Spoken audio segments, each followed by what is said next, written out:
আমার ভাই, আমার বাবারা, আমার মা বোনদেরকে ডেকে ডেকে বলবো, হৃদয় জানালা খুলে সবাই শোনো। ও বন্ধু, হৃদয় খুলে শোনো। ইমানের প্রথম স্টেপ হলো তোমার কবরে যাওয়ার সঙ্গে সঙ্গে যখন তুমি উত্তর দিয়ে দিবে, নবীকে চিনতে পারবে, গায়েব থেকে আওয়াজ আসবে, কবরটা দৈর্ঘ্যে প্রস্থে 70 গুণ চওড়া হয়ে যাবে, নূরের আলোয় নূরকিত হয়ে যাবে, জান্নাতের গালিচা বিছিয়ে দেওয়া হবে, ফেরেশতারা তার আপ্যায়ন করার জন্য অর্ডার আসবে। তখন ওই মুমিন ব্যক্তি ডেকে ডেকে বলবে, মুমিন ব্যক্তি ডেকে ডেকে বলবে, আমার আপন স্বজন কান্না করতেছে, আমাকে একটু আবার ফিরে যেতে দাও না। ফেরেশতারা সঙ্গে সঙ্গে বলবে, না না, আর তো ফিরে যেতে পারবা না, তুমি আর ফিরে যেতে পারবা না। হাদিস শরীফটা আমি একাধিকবার বন্দে নজর দিয়েছি, হৃদয় ছুঁয়ে গেছে রে। এমন মুমিন হয়ে যদি কবর পর্যন্ত যেতে পারতাম, এমন প্রিয় হয়ে যদি কবর পর্যন্ত যেতে পারতাম, তাহলে হতো জীবনটা ধন্য। বন্ধুরি আমার, সঙ্গে সঙ্গে বলবে ফেরেশতারা, না না, আর যেতে পারবা না, তুমি নতুন বরের মতো, নতুন দুলার মতো তুমি ঘুমিয়ে যাও, যতক্ষণ না পর্যন্ত তোমার প্রিয়জন তোমাকে না ডাকবে। জোরে জোরে বলেন না সুবহানাল্লাহ। আরেকটা মজার হাদিস আমি আপনাদেরকে শোনাই। মুমিন যারা কবরে আমরা যাব, ও বন্ধু, বাড়ি আমরা সবাই সাজাই, কিন্তু আপন প্রিয় জায়গা সাজানোর চিন্তা আমাদের নেই। আমি আপনাদেরকে বলবো, মুহাম্মদ ইবনে নসর রাদিয়াল্লাহু তাআলা আনহুর বাবা, ওনার একটা প্রিয় কাজ ছিল, সবচেয়ে বেশি প্রিয় ছিল, মানুষ যখন মারা যায় তো তিনি জানাজায় অংশগ্রহণ করতে পারলে তিনি অনেক বেশি খুশি হতেন। তিনি ধারাবাহিকভাবে মানুষ মরলেই তিনি জানাজায় যাইতে যাইতে যাইতে যাইতে হঠাৎ করে একদিন এক জানাজায় গেল।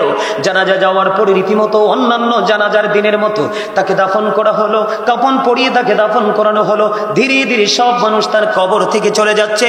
হঠাৎ করে দেখতে পাইলেন ওই মুহাম্মদ ইবনে নসর রাদিয়াল্লাহু তাআলা আনহুর বাবা, তিনি দেখতে পাইলেন যে দুইটা নূরানি মানুষ যেন ওই নতুন কবরটার মধ্যে বন্ধ প্রবেশ করতেছে। তিনি আশ্চর্য হয়ে গেলেন, জীবনে কোনোদিন এমন গল্প তো শুনিনি, জীবনে কোনোদিন এমন সিমটম দেখিনি।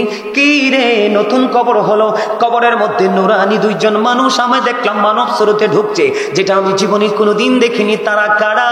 তিনি কোনো উত্তর পাচ্ছেন না, তিনি কোনো সমাধান খুঁজে পাচ্ছেন না। তিনি কবরের পাড়ে দাঁড়িয়ে রইলেন। বন্ধুরে আমার, তিনি 10 বার সূরা ইয়াসিন তেলাওয়াত করলেন, 10 বার সূরা মুলুক তিনি তেলাওয়াত করলেন। করতে করতে করতে করতে হঠাৎ করে দেখতে পেলেন একজন চলে যাচ্ছে, একজন চলে যাচ্ছে, এখনো পর্যন্ত আরেকজন যাচ্ছে না। তিনি কি করলেন? তিনি বলতেছে, আমি এই রহস্যের জট আমি উদ্ঘাটন করব, রহস্যের জট আমি উদ্ঘাটন করব, ছাড়া এখান থেকে যাব না। বন্ধু, তিনি যখন সূরা ইয়াসিন এবং সূরা মুলক 10 বার যখন তেলাওয়াত করলেন, করতে করতে তেলাওয়াত শেষ হয়ে গেল। হঠাৎ করে তিনি দেখতে পাইলেন কবরটা সঙ্গে সঙ্গে বন্ধু দুটো টুকরো হয়ে গেল। দুটো টুকরো হইতে দেরি, হঠাৎ করে তিনি দেখতে পাইলেন এতক্ষণ পর্যন্ত যিনি এখানে বসেছিলেন, এই কবরের মধ্যে ছিলেন, তিনিও বের হয়ে চলে যাচ্ছেন। মুহাম্মদ ইবনে নসর রাদিয়াল্লাহু তাআলা আনহুর বাবা একটা ডাক দিয়ে বললেন, আপনি কে গো? আপনারা দুজন এসেছিলেন, একজন অনেক আগেই চলে গেল, আপনি এখনো পর্যন্ত রয়েছেন, এখন আপনি চলে যাচ্ছেন, কি গো আপনার পরিচয়? এবার উত্তর দিলেন, আমরা দুজন হলাম আল্লাহর ফেরেশতা, যিনি আজকে কবরে প্রবেশ করেছেন তিনি হলেন আল্লাহর প্রিয় বান্দা। আল্লাহ রাব্বুল আলামিন আমাদেরকে পাঠিয়ে দিয়েছেন। আমার ওই প্রিয় বান্দা যদি প্রশ্নের জবাব দিতে না পারে, তোমরা কি করবে? তাকে প্রশ্নের উত্তরগুলো শিখিয়ে দিও। জোরে জোরে বলেন না সুবহানাল্লাহ। বন্ধুরে আমার, আপনাদেরকে বলে যাই, যারা 100% রাসূল প্রেমিক তাদের জন্য বুখারী শরীফের মধ্যে এসেছে হাদিসখানা, তাদের মাত্র কবরে প্রশ্ন হবে একটা। কয়টা? মাত্র প্রশ্ন হবে একটা। সেই প্রশ্নটা হবে রাসূল নিয়ে। বন্ধু, নবী সম্পর্কে ওই মুমিন উত্তর দেওয়ার আগে আল্লাহ রাব্বুল আলামিনের কাছে আপনার আমার প্রাণের নবী দরখাস্ত করে দিবে, আল্লাহ গো, আমার এই গোলামকে তো আমি চিনি, জীবনভর আমার কদমে সালাম দিয়েছি, জীবনভর সালাম দিতে তাকে জীবনে কত মানুষ তাকে বেদাতি বলেছে, তাকে অপরাধী বলেছে, কিন্তু সে কোনোদিন প্রেম ছাড়েনি। বন্ধুরে আমার, একটা প্রশ্নের উত্তর হবে, সঙ্গে সঙ্গে নবীজি তার পরিচয় দিয়ে দিবে, আল্লাহ রাব্বুল আলামিন তার কবর জান্নাত বানিয়ে দিবে। জোরে জোরে বলেন না সুবহানাল্লাহ, আর জোরে বলেন সুবহানাল্লাহ। বন্ধুরে আমার, আমি আপনাদেরকে বলি, কেউ যদি বলে নবীকে সালাম দেওয়া যাবে না, আপনারা তার পক্ষ নেবেন না। তার কারণ হলো আল্লাহ রাসূল হযরতে আলী রাদিয়াল্লাহু তাআলা আনহু থেকে হাদিস বর্ণিত, রাসূল বলেছেন, ক্বালা মান সাব্বা নাবিয়া ফাকতুলুহু ওয়া মান সাব্বা সাহাবী ফাদরিবুহু। আমার নবী বলে দিয়েছেন, নবীকে যারা গালি দিবে, চাদর ধরে যারা টান দিবে, নবীর অসম্মান যারা হানি করবে, উম্মতকে অর্ডার করেছেন নবী তাদেরকে হত্যা করে ফেলো। ওমান সাব্বা সাহাবী ফাদরিবুহু, সাহাবাই কেরামদেরকে যারা গালি দিবে, তাদের ইজ্জতের চাদর ধরে টান দিবে, তাদেরকে তোমরা বাইন্দা পিটাও, তার মানে প্রহার করো। জোরে জোরে বলেন আল্লাহু আকবার। আমি আপনাদেরকে বলি, এখন দেখবেন বিশেষ করে হেফজখানা থেকে ছোট্ট ছোট্ট বাচ্চাগুলো আপনার কি করে আসে, হাফিজি পড়া শেষ করে এসে দেখবেন ফতুয়া দেওয়া শুরু করে দেয়। ফতুয়া যেই কোনো লোক দিতে পারে না, যোগ্যতা দক্ষতা যার আছে সে দিতে পারবে ফতুয়া, ঠিক কিনা বলেন? এখন দেখবেন বাংলাদেশের আনাজ কানাচে শুধু ফতুয়া নবী সম্পদ। কেউ বলে নবী আমার মতো, আর রাসূল চ্যালেঞ্জ করছে আজ থেকে 1450 বছর আগে, ক্বালা আইয়ুকুম মিসলি, তোমরা কে আছো আমার মতো। বিভিন্ন সময় নবীজি চ্যালেঞ্জ করে দিয়েছেন। নবীজি কখনো আমাদের মতো হতে পারে? কেউ বলে নবী মাটি, নাউজুবিল্লাহ বলেন না। নবী যখন সৃষ্টি হয়নি তখন তো কিছুই হয়নি, নবী সৃষ্টির পরে সব হয়েছে। মাটি বললেও কখনো কি করবেন না? বিশ্বাস করবেন? সাপোর্ট করবেন? করবেন না, করলে ইমান চলে যাবে। নবীকে দাঁড়িয়ে সালাম দিলে কেউ যদি বলে বেদাত, তার কথা আপনি শুনবেন না, তার সাথে কোনো সম্পর্ক রাখবেন না। নবী সম্পর্কে যার যথাযথ মর্যাদা, যথাযথ ধারণা নেই, নবী সম্পর্কে যার অন্তরে যথাযথ মর্যাদা নাই, সে যদি যত বড় মুফতি হয়, মিশর থেকে যদি পিএইচডি করে আসে, আপনারা তার পিছনে নামাজ পড়বেন না। কারণ রাসূল প্রেম হলো ঈমান, যার ঈমান নাই তার আমলের কোনো ভ্যালু নাই। কথা বোঝেন না আমার? আল্লাহ বলেছেন ইউদিল্লু বিহি কাসীরা ওয়া ইয়াহদি বিহি কাসীরা। কোরআন দিয়ে আল্লাহ কাউকে হেদায়েত দান করেছেন, কাউকে আবার পথভ্রষ্ট করেছেন। যিনি হেদায়েত প্রাপ্ত ওনার ঠিকানা জান্নাত, যিনি পথভ্রষ্ট ওনার ঠিকানা কোথায়? কথা কয় না, কোথায়?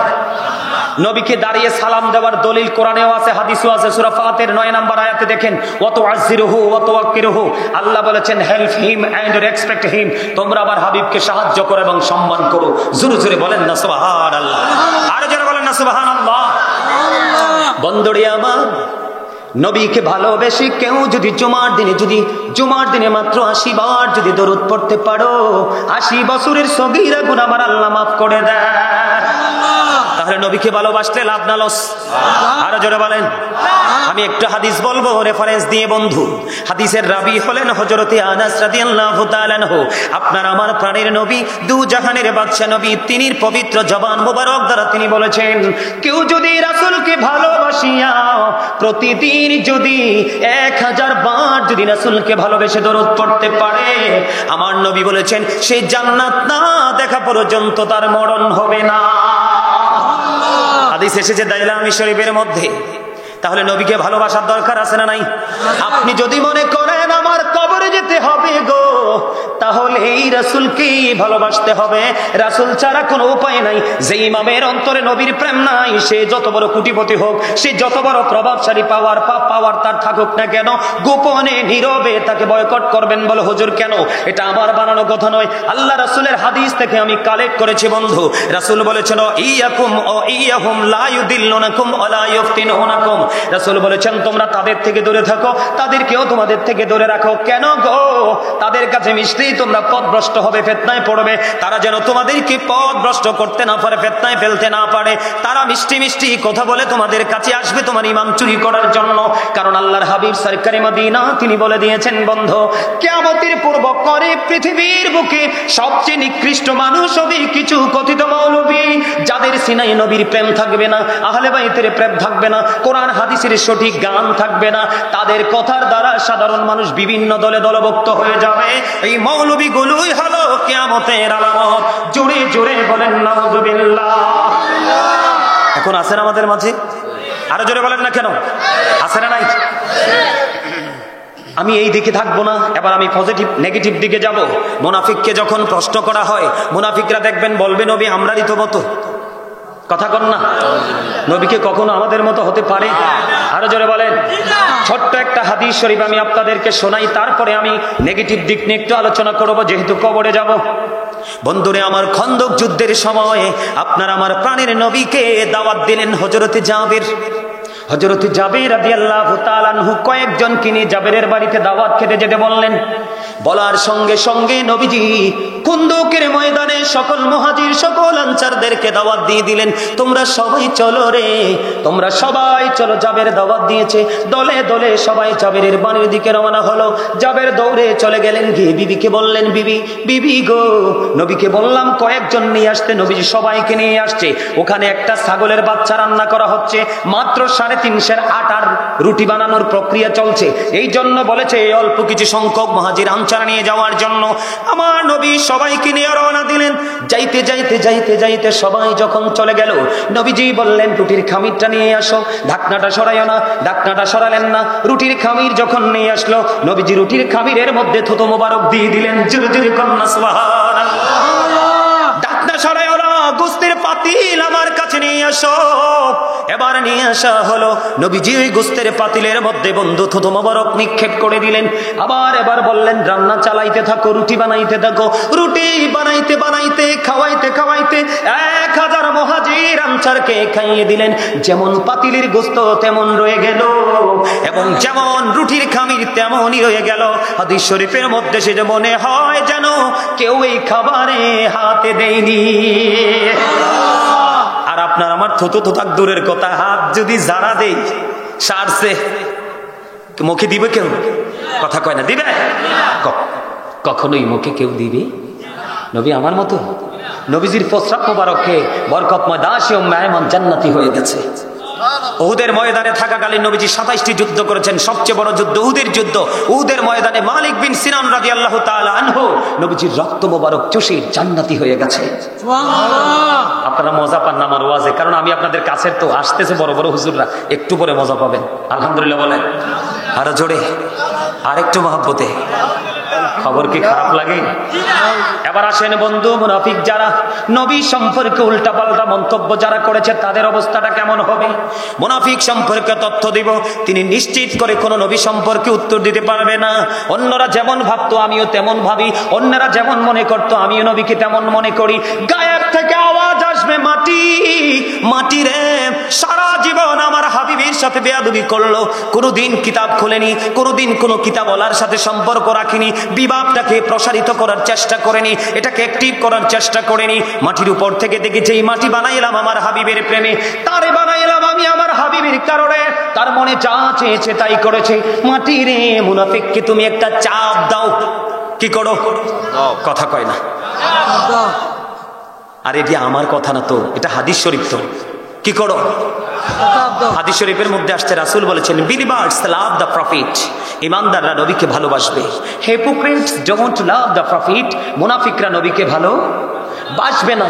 এই মুনাফিক সম্পর্কে আল্লাহ বলেছেন ইন্নাল মুনাফিকিনা ফিদ দারকিল আসফালি মিনান নার। হুজুর আসেনিও আছে, আপনি কুতুর কন্যা, তারা তো মনে করবো আমারটি হেসান আমিসা, এর লেগে তারা কথা কয় না, বুঝছেন? আল্লাহ কইতেছে ইন্নাল মুনাফিকিনা ফিদ দারকিল আসফালি মিনান নার। আল্লাহ বলেছেন the hypocrites will be in the lowest place of হেল।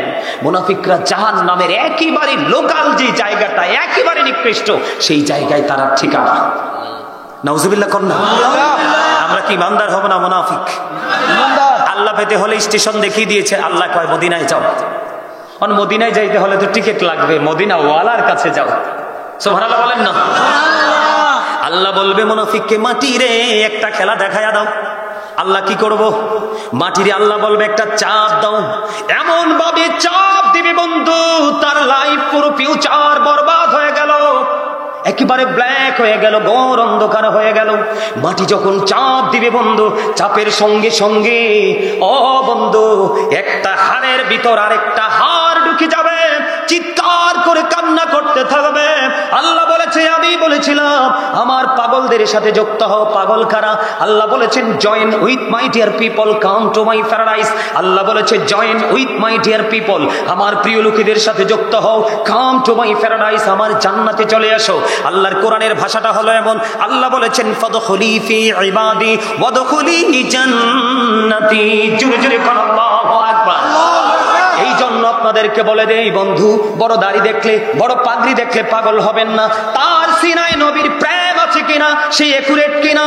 ও বন্ধু, এইরকম আলেম দেখে তার পিছনে নামাজ পড়বেন, তার সাথে প্রেমের ডুরি লাগাবেন। আল্লাহ বলেছেন তার সাথে যুক্ত হও, ওয়াদখুলি জান্নাতি, আমার জান্নাতে চলে আসো।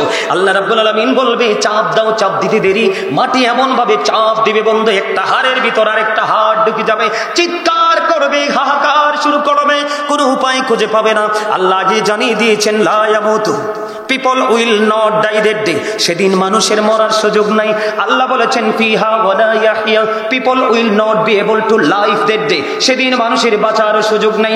আল্লাহ বলেছেন ওমা হুম আনহা বিগাইবিন, people will not be able to escape that day, সেদিন মানুষ সেখান থেকে অদৃশ্য হওয়ার কোনো সুযোগ নাই। বাঁচতেও পারবেন না, মরতেও পারবেন না, পালাতেও পারবেন না, করবেনটা কি? ওখানে কিন্তু কর্ম লুকাইতেও পারবেন না। কি করতে পারবেন না? কর্ম কিন্তু লুকাইতেও পারবেন না। হুজুর লুকাইতে পারবো না? কোরআন শরীফের 30 পারা বাড়িতে যেয়ে খুলে দেখবেন, একবারে কোট করে বলছি, কোরআন শরীফের 30 পারা সূরা ইনফিতর খুলে দেখবেন। আল্লাহ বলে দিয়েছেন ওয়া ইদাল কুবুরু বুসিরাত আলিমাত নাফসুম মা কদ্দামাত ওয়া আখরাত। জোরে জোরে বলেন আল্লাহু আকবার। আল্লাহ রাব্বুল আলামিন বন্ধু জানিয়ে দিয়েছেন কবরটা যখন উন্মোচিত হয়ে যাবে, আপনারা আমরা প্রত্যেকেই জানতে পারবে কে কি করেছি আর কি করিনি। দোকানে যদি সিসি ক্যামেরা লাগায় ভয় পান, রাস্তার মোড়ে সিসি ক্যামেরা লাগাইলে ভয় পান, ঠিক কিনা বলে? আইরে ধরা তো পড়ে যাব। কিন্তু আমরা এত বোকা মুসলমান, পৃথিবীর জিকির করতে করতে আল্লাহ রাসূলের জিকির ভুলে গেছি। বলতে বলতে বলতে বলতে চিরস্থায়ী 2টা সিসি ক্যামেরা যে আপনার সাথে চিরস্থায়ী সেটিং করা আছে, সেই সিসিটিভির কথা ভুলে গেছে। কথা কন না কেন? আরো জোরে। এখন তার কবর থেকে কিন্তু তার গলত পায়সালা শুরু হয়ে গেল। শুধু কষ্ট আর কষ্ট বন্ধু। কষ্টটা কেমন হবে জানেননি? জান্নাতীদের এক ধরনের খাবার বরাদ্দ। আপনি মনে কইরেন না যারা জান্নাতি তারারে শুধু ঘুম পাড়াইয়া রাখবে। আল্লাহ বলেছেন ইনদা রাব্বিহিম ইউরযাকুন, আল্লাহ প্রিয়দের জন্য জান্নাতি খাবার বরাদ্দ করে রাখছে। কথা কয় না কেন? কি? আর পাপীদের জন্য ওই যে কবর মনে করছেন কেউ দেখতো না, সব কিছু উন্মোচিত করা হয়ে যাবে। ও বন্ধু, পাপীরা যখন পানির তৃষ্ণা লাগবে পানি পানি করবে বন্ধু। আল্লাহর হাবিব সরকারে মদিনা বলেছেন প্রস্তুত থাকো, মাথা দিয়ে উত্তপ্ত গরম পানি ঢেলে দেওয়া হবে, এটা পেটের মধ্যে ঢুকে যাবে, পেট থেকে 2 পায়ের মধ্যখান দিয়ে লিকুইড হয়ে ম্যাঙ্গো জুসের মতো সব কিছু গলে গলে বের হয়ে যাবে। ওই যে বলেছি লা ইয়ামুতু, মরতে পারবা না, ফিহা ওয়ালা ইয়াহইয়া, তুমি বাঁচতেও পারবা না, ওমা হুম আনহা বিগাইবিন, তুমি পালাতেও পারবা না। জোরে জোরে বলেন না আল্লাহু আকবার। এখান থেকে আমি বের হয়ে গেলাম। পাপীদের জন্য কোরআনে পাইলাম একটা খবর। বন্ধুরে আমার, কোরআন শরীফের মধ্যে এসেছে পাপীদের জন্য, নবীর দুশমনদের জন্য, পৃথিবীতে যারা সুদ খায়, ঘুষ খায়, মদ খায়, ইয়াবা খায়, ট্যাবলেট খায়, অন্যায় অপরাধের সাথে যুক্ত আছে, ওই সমস্ত মানুষগুলোর জন্য আল্লাহ রাব্বুল আলামিন একটা খাবার বরাদ্দ করে রেখেছে। সেই খাবারটার নাম হলো বন্ধু জাক্কুম। আপনার ইতিপূর্বে শুনছেন কিনা জানি না, জাক্কুম এই জায়গাটার এটার নাম কি? এই জায়গাটা এটা কার? কথা বলেন। আর স্টেজ না, এটাকে এমনি নরমালি। আরে আমার কথা বলেন, জায়গাটা কার? হ্যাঁ, এক ভাগিনা। যেই হোক একজন ভাগিনা এই মাঠটা কিনেছে। এই মাঠটার মধ্যে যদি এই মুহূর্তে একটা ফোঁটা জাক্কুম পড়ে, কয় ফোঁটা? শুধু আপনাদেরকে পাপীদের জন্য কি বরাদ্দ আছে সেটা বোঝানোর জন্য বলেছি। এই বাগিনার এই মাঠটার মধ্যে যদি পাহাড়পুরের জমিনে, পশ্চিম পাড়ার জমিনে এই মুহূর্তে যদি একটা ফোঁটা জাক্কুম যদি পড়ে, গোটা পৃথিবীর মাটি তাৎক্ষণিকভাবে বন্ধু বিষাক্ত হয়ে যাবে। কিয়ামত পর্যন্ত সয়েল টেস্ট করে বন্ধু পৃথিবীর কোনো মানুষ গবেষণা করে এই পৃথিবীর মাটিতে কোনোদিন কোনো ফসল উৎপাদন করতে পারবে না। এত বিষাক্ত খাবার ওই জাহান্নামী পাপীদের জন্য বরাদ্দ করা আছে। জোরে জোরে বলেন না নাউযুবিল্লাহ। এবার আমি যাব হাদিস শরীফে। আল্লাহর হাবিব সরকারে মদিনা তিনি বলে দিয়েছেন, ও পাপীরা তোমরা সাবধান হয়ে যাও, সাবধান হয়ে যাও, কারণ পৃথিবীতে ভিক্ষুক হলে কেউ না কেউ তোমাদেরকে সাহায্যের হাত বাড়িয়ে দিবে রে। কিন্তু তুমি যদি কবরে যদি ভিক্ষুক হও, ওখানে সাহায্য দেওয়ার কেউ নেই। আমি আগে আপনাদেরকে বলেছি, অন্যায় করেন ছেলে মেয়ের জন্য, অন্যায় করেন বিল্ডিং বানানোর জন্য, অন্যায় করেন গাড়ি কেনার জন্য, অপরাধ করেন পাশের জমি কেনার জন্য, এইটাই তো স্বাভাবিক। কথা কয় না, দেখি ভুল কথা। আমরা টাকার পাহাড় গড়ি কি জন্য? কিছু না কিছু করার স্বপ্ন নিয়েই তো করি, কথা কয় না? আল্লাহ কোরআন শরীফের 19 পারা মনে রাখবেন, কোরআন শরীফের 19 পারা সূরা শুআরা 88 নম্বর আয়াতের ছোট্ট আয়াত। আল্লাহ বলেছেন ইয়াউমা লা ইয়ানফাউ মালু ওয়ালা বানুন। ও বন্ধু, ওই কিয়ামতের দিন আপনার উপার্জিত ধন সম্পদ সন্তান কোনো কাজে আসবে না। কার জন্য করছেন? আল্লাহর হাবিব সরকারে মদিনা তিনি বলে দিয়েছেন জাহান্নামী পাপী অপরাধীদের জন্য আরেকটা খাবার বরাদ্দ আছে। ইয়া রাসূলুল্লাহ, ইয়া হাবিবাল্লাহ, নবী গো, ও প্রাণের নবী, এই খাবারটা কি? আল্লাহর হাবিব বলেছেন এই খাবারটা হলো তিনাতুল কামাল। ইয়া রাসূলুল্লাহ, ইয়া হাবিবাল্লাহ, তিনাতুল কামাল মানেটা কি? আমার নবী বলে দিয়েছেন এই তিনাতুল কামালটা হলো আরেকটা জাহান্নামীর নিংড়ানো রক্ত অথবা পুঁজ। বুঝেন নাই মনে হয়? রক্ত পুঁজ ফোড়া হয় না? অ্যাক্সিডেন্ট হলে পচে যায় না, গলে যায় না? অপারেশন থিয়েটার নিলে অনেক সময় পচা গলা কাটা করে ওপেন হার্ট সার্জারি বা বিভিন্ন ধরনের সার্জারি হয় না? এইরকম এটা তো জাস্ট পৃথিবীটা, কিন্তু ওটা তো অত্যন্ত ভয়ঙ্কর হবে। রক্ত পুঁজ খেতে দেওয়া হবে, কিন্তু লা ইয়ামুতু, মরতে পারবেন না। ফিহা ওয়ালা ইয়াহইয়া, বাঁচতেও পারবেন না। ওমা হুমান হাবি গায়িবিন, পালাবারও সুযোগ। আরে মিয়া এদিকে তাকান, দোষ কাকে দিবেন? সিসি ক্যামেরা 2টা আছে।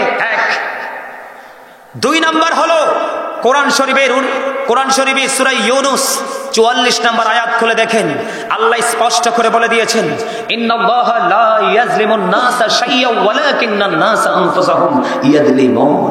আল্লাহ বলে দিয়েছেন আল্লাহ আল্লাহর বান্দার উপর জুলুম অত্যাচার, কথা কন না কেন?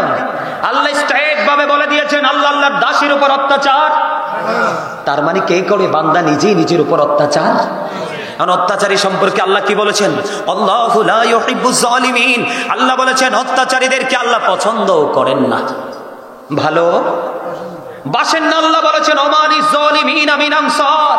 জালেমরা যখন বিপদে পড়বে আল্লাহ বলেছেন জালেমদের জন্য সাহায্যকারীও নাই। কি করবেন সেদিন? এত দুঃখ, এত যন্ত্রণা, এত কষ্ট, এত দুর্দশা, এত প্রতিকূল অবস্থা কেমন করে মোকাবেলা করবেন? সবচেয়ে কম আযাব হলো আগুনের এক জোড়া জুতা। এটা কি পৃথিবীর আগুনের মতো? না।